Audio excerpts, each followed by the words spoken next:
dit l'action de grâce est au-dessus des supplications et au-dessus des prières. En termes de degré. Parce que l'action de grâce a en elle-même le sentiment de reconnaissance que Dieu recherche dans la vie de tous les croyants. Je suis reconnaissant pour la vie. Je suis reconnaissant pour le travail. Je suis reconnaissant même pour ma présence dans l'église. Je suis reconnaissant parce que j'ai quitté la maison. Je suis arrivé ici. Je n'ai eu aucun problème. À la base, il y a une conscience pure de reconnaissance permanente qui te permet de glorifier Dieu et qui te permet d'agir pour l'honorer. Donc on pose des actions de grâce pour remercier Dieu pour ce qu'il a fait pour nous. Mais on pose aussi des actions de grâce pour remercier Dieu pour ce qu'il n'a pas encore fait pour nous. Ça veut dire que l'action de grâce n'a pas de limite dans le temps. Elle peut être liée à ce qu'il a fait dans le passé. Elle peut être liée à ce qu'il fait dans le présent. Elle peut être liée à ce qu'il fera dans l'avenir. Comme je suis certain que tu feras ce que tu as promis que tu feras dans ma vie, je viens t'honorer, je viens te louer, je viens louer ta fidélité, je viens rendre gloire à ton nom, je viens t'honorer par des sacrifices. Vous voyez que dans les 3 degrés de prière,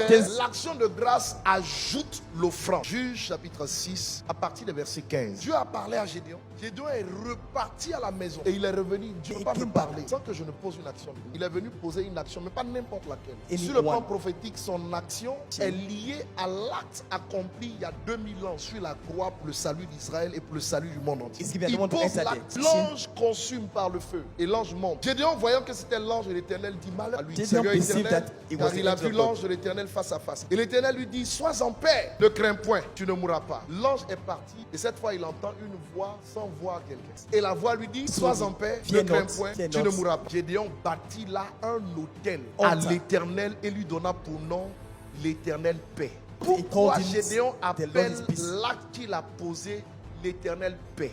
Parce que Dieu lui a dit, sois en paix. Sois en paix. Ici, c'est pas Dieu qui lui dit, va prendre un taureau, va détruire l'autel de Baal qui est à ton père. Il n'est pas dans la destruction. Ici, il est dans l'action de grâce. Il y a des autels qu'on bâtit pour rendre grâce. Parce que Dieu nous a parlé personnellement. Ici, là, l'autel qu'il a bâti, c'est pas Israël, ça c'est Gédéon. Il dit, Dieu m'a dit, sois en paix, tu ne mourras pas. J'ai agréé ce que tu as fait, sois en paix. Alors il dit sur le rocher où il avait mis le sacrifice, toi, on va t'appeler dorénavant l'Éternel paix. Tu deviens un autel pour moi. It becomes an altar for me.